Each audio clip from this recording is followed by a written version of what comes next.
Trump administration has gutted central government, lashed out at the Federal Reserve, and is attempting to dismantle the International Trading Order. Can America's institutions survive? Welcome to the Chicago Booth Review podcast, where we bring you groundbreaking academic research in a clear and straightforward way. I'm Hal Weitzman, and today I'm talking with Chicago Booth's Raghuram Rajan about the role of institutions in political economy. Are we seeing a reversal of fortunes in which the US is looking more and more like a caricature of a poor country with poorly regarded institutions, growing inequality, and a looming sovereign debt crisis? Raghuram Rajan, welcome back to the Chicago Booth Review podcast. Thanks for having me. We're at a point in our political history where some people feel that institutions in the United States in particular are under attack, that they're kind of besieged. Is that fair? And if so, how worried should we be about that? I think that's right. I think it's reflective of a political movement which feels these institutions are dominated by the other side, and they've become elite institutions. They're not paying enough attention to the needs of this group, and therefore, attacking them, bringing them under control, so to speak, is the right thing to do. Whether we're talking about the judiciary, the educational institutions, or the Federal Reserve. Right. And so this is important, right? Because if we look back to the history of kind of political science, political economy, there are a lot of economists who have argued that institutions are a key driver of economic differences between emerging markets and industrialized countries. One of the things that emerging markets just didn't have was strong economic, political institutions. That was the argument that has been made. I mean, maybe you can remind us about that approach and talk about how it's shaped the economic thinking. Right. I mean, if you look at the countries that have done well economically, developed countries, they tend to have strong institutions, or tended to have. Maybe a past tense is useful to use here. For example, when it came to budgets, you had budgetary rules. Budgets had to be balanced over the cycle. Often there was a authority outside who would evaluate the quality of the budgets, and the parties would respect that. So this was budgetary negotiations were done in an attempt to get consensus, saying we need to keep budgets under control. Similarly, central banks were independent, were given the authority to determine interest rates and a mandate to keep inflation low. But that's just some examples. Of course, there are political institutions which, maintain free and fair elections, a free press, etc. A variety of institutions. And the feeling was, to be developed, you got to create the institutions. Some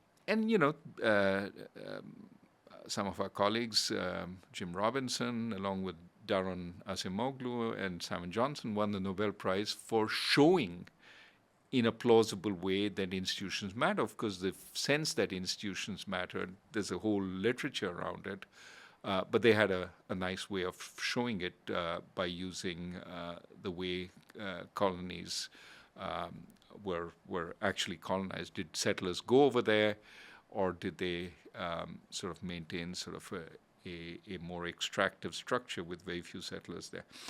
The bottom line, however, is there's a feeling these were straitjackets that essentially allowed you to flourish.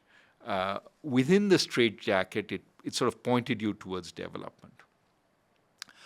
I think if I were to talk about institutions, I'd say they're more not so much straitjackets, but they're sort of tight garments which keep your body broadly sort of looking reasonable, but you can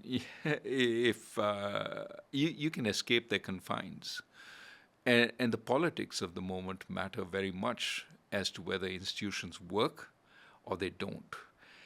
And what I have in mind is there was a period when the World Bank and the IMF, convinced that institutions mattered, essentially told a bunch of developing countries and emerging markets, hey, this is the way to development, adopt these institutions.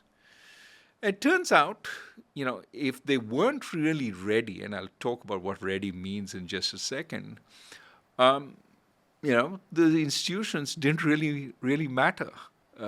You could run roughshod over them. A classic example, in more historical, is Liberia has the U.S. Constitution, but Liberia, succumbed to a variety of civil wars, etc. Didn't develop the way the U.S. did, even though it had one very important institution which looked the same. You can't transplant institutions without figuring out what else is part of the ecosystem that makes the institution work. And it may well be that the ecosystem creates the institution rather than the institution creates the ecosystem. It's better to think of them as being symbiotic. So, for example, when you have extreme inequality in a country, reaching budgetary consensus is difficult. The guys who are, whose constituents are the poor, basically say, we need more. These guys aren't eating. And I really find it unconscionable you giving away tax breaks to the very rich. And the very rich know that, there are a lot of hungry people in the country, and once they give way, it's going to be a free-for-all, and they could get dispossessed very quickly. So budgetary processes are confrontational. And those institutions which sort of say balanced budget over the cycle, they eroded very quickly. You can find all sorts of ways to get around them, much as the U.S. Congress is doing today in trying to redefine what it means, for example, for reconciliation to go through. It's basically the consensus. There are too many constituents wanting a piece of the action, right? And so the point I'm trying to make is there needs to be a political consensus that the institutions need to be supported, need to work. And if you don't have that political consensus, the institutions by themselves don't really have bite of their own. Again, they're not straitjackets. You can't just apply them. So one example is what happened in Brazil. The World Bank, IMF went in and kept saying you need better institutions, you need inflation targeting, central bank, you've got these periods of hyperinflation, you need to get better and you need fiscal reform. Turned out that I think a more right-of-center government under President Cardoso set up the institutions in the early 2000s. But it was the advent of the Lula government, which was left of center. The first administration, the first Lula government in the early 2000s, which basically said, we need our constituents to get food. And the early part of their program was essentially various forms of targeted transfers to poor people, which essentially put a safety net under them. But once that was done, and that happened because Brazil was undergoing a commodity boom, which allowed them to generate significant funding without breaking the budget. But once that was done, once you took care of your worst off, you were in a mood to say, okay, how do we prevent this cycle of constant booms and busts? And so they were more open to appointing a good central banker to target inflation, of adopting budgetary rules, and the institutions started getting heft. So emerging markets, which are the classic sort of institution-free economy, which went from boom to bust, which was unconstrained, a lot of emerging markets adopted institutions. I remember, when I went to India as central bank governor, we adopted inflation targeting. And since then, our inflation has been much steadier than it used to be in the past. So what made the difference? Certainly in India, it was similar. We were able to transfer funds to the poorest, targeted transfers. And as a result, uh, the more radical sort of parties came on board. Yes, macro stability is important. Let's not break the budget every time we have a downturn because we need more smoothness over the cycle. Unfortunately, even as emerging markets like Brazil and India have become more sort of responsible in terms of these macro variables and responding to their institutions, um, the kind of inequality that used to plague the emerging markets, the kind of precarity. And now, all of this is relative. There are very few people in the U.S. who can't eat, find enough food on their table. But it is true there are a lot of relatively poor people who can't get to work because they don't have a car, who can't put good food on the table for their kids because they don't have enough to afford meat and so on. So precarity has increased in industrial countries, and certainly the perception of precarity has increased. And so that expands the radicalism of the political establishment and makes it much harder to reach consensus, especially when a significant part of the people think those institutions are dominated by people who don't care for them. So it sounds like what you're saying is there's a strong connection between populism and attack on institutions. Is that right? I think populism used to be much more prevalent in emerging markets. There Right. still is a fair amount of populism, and it comes back up when things get really tough. But it's been tamped down a little. Little is the important word. While it's increased quite a bit in industrial countries. And so industrial countries, remember, we started by saying they're the guys with good institutions. It turns out those institutions are still in place, but they're much less effective in this different political environment where there's a lot more anxiety, a lot more precarity, and a lot less consensus that these institutions are doing the right thing. Yeah. So obviously the political context is supremely important, and I get that point. I'm just wondering, when you talked about Brazil, for example, and Lula and breaking certain fiscal rules, I mean, you could say, couldn't you, that that's strengthening the institutions, that Lula, at one point, as I seem to remember, was outside the mainstream political system and then came in. And that's true of many emerging markets, right? You get a figure who starts out on the radical left or right and then becomes much more mainstream. So isn't that, in a sense, strengthening the institution of democracy? They're able to gain power rather than a revolution or whatever the alternative is. For sure. Part of what's going on is the democratic system is a way of bringing in the people who are on the extremes, but also adopting policies which get them more in. As I said, these transfers that Lula set up, which made him very popular, but also were very necessary to bring the left out in Brazil into the mainstream. I think that was very good. But what it did was also it changed the political environment to make it a little less radical, little less radicalized than it used to be. And there was more faith that the system would work for everyone.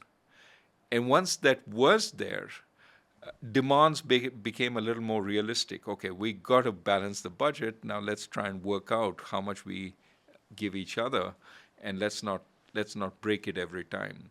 So it's sort of a virtuous cycle of political sort of accommodation, strengthening the existing institutions, and the institutions then sort of creating a more reasonable macroeconomic environment which prevents the booms and busts which cause the radicalization, so to speak. This is the sweet spot that industrial countries were in, with good macro, good institutions, good politics. And of course, what changed, you will ask, is technology. There was technological change. There was to a lesser extent, global trade. Both those affected jobs. And that has affected the kind of precarity, the kind of confidence that households have in industrial countries. Emerging markets, while being at a much lower level, didn't have the kind of loss that industrial country households have experienced or are perceived to have experienced. And therefore, their politics hasn't got eroded as badly as it has gotten eroded in some industrial countries. Okay, Raghu, in the first half we talked about institutions and how the history of institutions has been kind of difficult in emerging markets, particularly, and with international institutions like the IMF and the World Bank imposing this somewhat simplistic, perhaps, framework of, oh, you just have the institutions or these particular practices and everything will be okay. And of course, the reality wasn't quite as simple as that. But you also talked about how there's been a kind of reversal of the global north and south to a certain extent, where if I think about my own native country, the UK pulled out of Brexit, which you could say is a big institution or institutional failure. And there's much more populism across Europe, and there's certainly in the US there's been more populism in recent years as well. And we talked right at the beginning about how that affects institutions. Many people feel institutions ranging from the Fed and the departments of government, which have obviously been slashed under the Trump administration, to the global trading order, are all under attack. So let's talk a bit more. And you talked about how inequality is fed into that, but just explain a bit more about what you see happening about in that dynamic. Well, I think what you see is a broad sense that these institutions are biased. They work for a few, not for the many. At least that's the rhetoric that's put out. And how the Fed is unnecessarily holding rates up, who benefits from higher rates, and why don't they cut rates and make us all happy? Of course, if the Fed had to explain its position, it would say, look, really, if we cut rates now, there's a possibility of higher inflation, and you guys hate higher inflation because it hurts the relatively worse off the most. And so you should be, it's not an ideal situation where we have to hold rates up, but it's better than us cutting rates and sort of setting off a whole lot of inflation. But that's requires people to believe that the Fed, has their interests in mind, and it can be quickly eroded if you tell somebody, oh, no, what the Fed has in mind is it wants to give all those fat cats having large deposits in banks higher interest rates, and it's coming off your car loans and so on. I mean, once you lose trust that they have your best interests at heart, then any kind of policy can be chastised as something that is biased and is for a few. And that's how the institutional trust erodes, right? That Congress, these guys just want to favor the big industrialists. That's how they're going to set policy. It's not for you. Or they're going to favor the minorities and the immigrants. That's why Medicaid is so generous, and it's not for you. So once trust is eroded, then basically everybody's fighting for their corner, and as a result, your ability to make ends meet, to have policies which are reasonable, becomes much, much harder. Just as an example, if you don't trust the Fed, you're not going to be supportive if it raises interest rates. If inflation takes off and it says we got to raise interest rates to bring inflation under control, there's going to be a lot of pushback then. Oh, do you really know what you're doing? Why do you need to raise interest rates? The kind of actions that Paul Volcker took in the in the early 1980s to kill inflation. He took interest rates up to 16, 17, 18%. That simply won't work in an environment where you don't trust the Fed. You have to have intimate trust in your institutions that they're working for the common good. And so my worry is that, you know, the institutions don't have the same kind of abilities today that they used to have in the past. Even if, the chairman of the Fed is protected from firing by the president, it may well be that the institution itself, when it loses public political support, has much less ability to achieve the outcomes that it desires. Yeah, and I think during the first Trump administration, there was a popular line that people would say, "Well, the institutions are robust." Now you don't hear that so much because the central government itself has been gutted, and as you say, there is certainly pressure on the current Fed chair to step down, and even if he doesn't, then who knows who the next Fed chair will be and how that person will be forced to or be pressured to behave. So, how confident are you in the robustness of U.S. institutions? Well, so again, what happens first is the politics change. When the politics change, then the support for the institutions change. And eventually the institutions themselves can erode, right? So I think that's what we have to be very wary of. The US today has a debt to GDP over 100%. There's a very famous book, This Time is Different, by Ken Rogoff and Carmen Reinhardt, which basically said, industrial countries generally have low levels of debt, but there are danger points. And the highest danger point in their book was 90% of GDP. Almost every industrial country is above that today. The point is that, yes, you can have a lot of debt when there's trust that you'll get your fiscal situation under control, you won't spend madly, and your central bank is going to keep inflation under control. When all of this is being questioned, then what happens is, the holders of your debt eventually lose confidence that they will get their money repaid. And then you can see, interest rates can start spiraling up. No matter what the Fed sets the policy rate at, the long-term interest rate can start moving up. And then you're in an emerging market situation. A lot of emerging markets have had deep trouble refinancing their debt once they've lost the confidence of the markets. I think the bottom line really is that we have a politics which is much more populist, much more less trusting of the institutions. But we also have an economic situation which is difficult. The deficit, annual deficit is closing on 7% of GDP, the fiscal deficit. There's a trade deficit, which is big.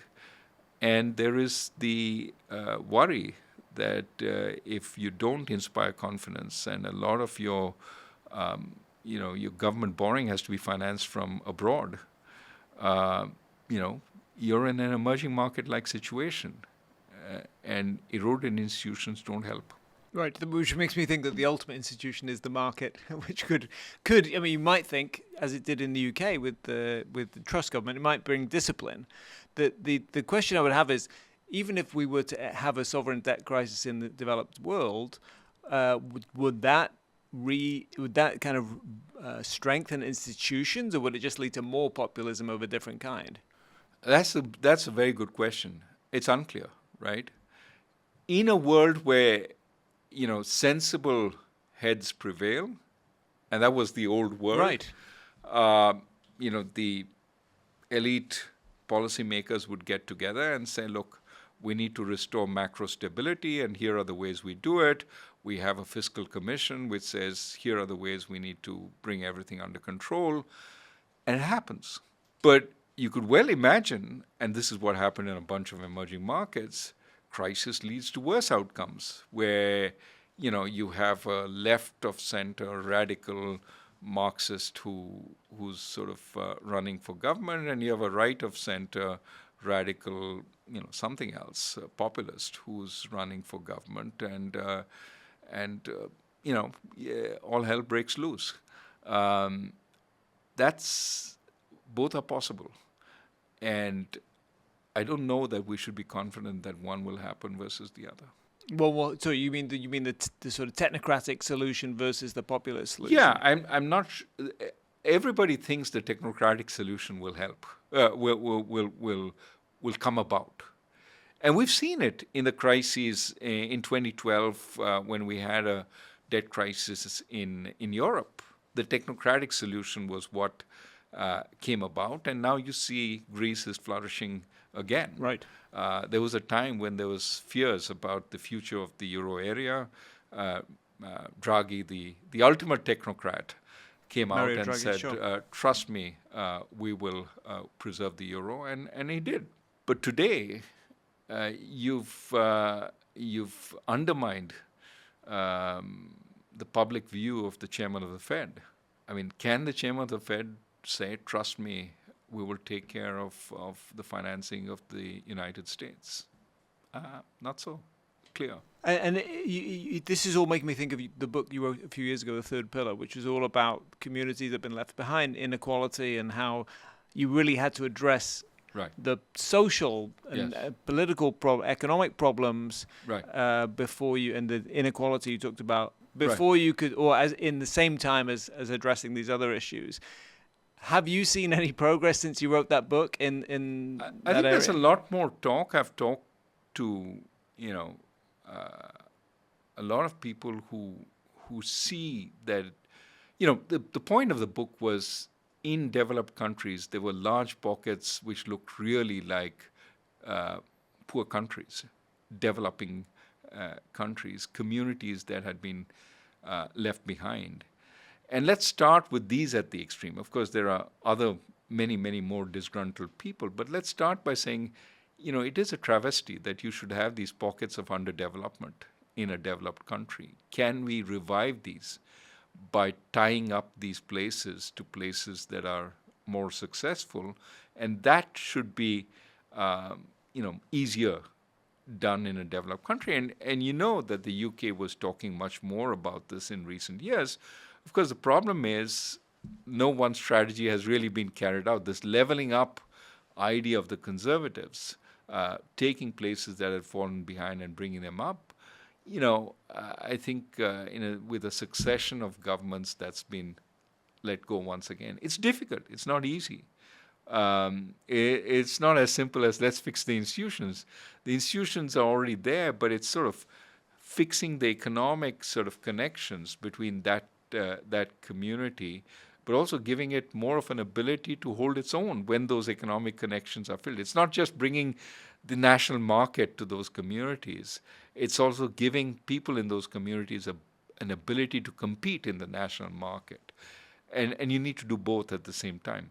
But I think this really, to my mind, is why we're seeing the kind of divisiveness in industrial countries. If you think about the issues that are most divisive, things like immigration. Why? Because certain communities bear much more of a brunt of the immigrants than certain other people. And so it's very easy to point a finger at those guys and say, oh, they benefit from having gardeners, but we actually have to compete with these people who are coming in, and to our detriment. So there's a lot of angst, I think, which could be tackled if you could reduce the kinds of inequalities we're seeing happening. But that's a whole agenda in itself.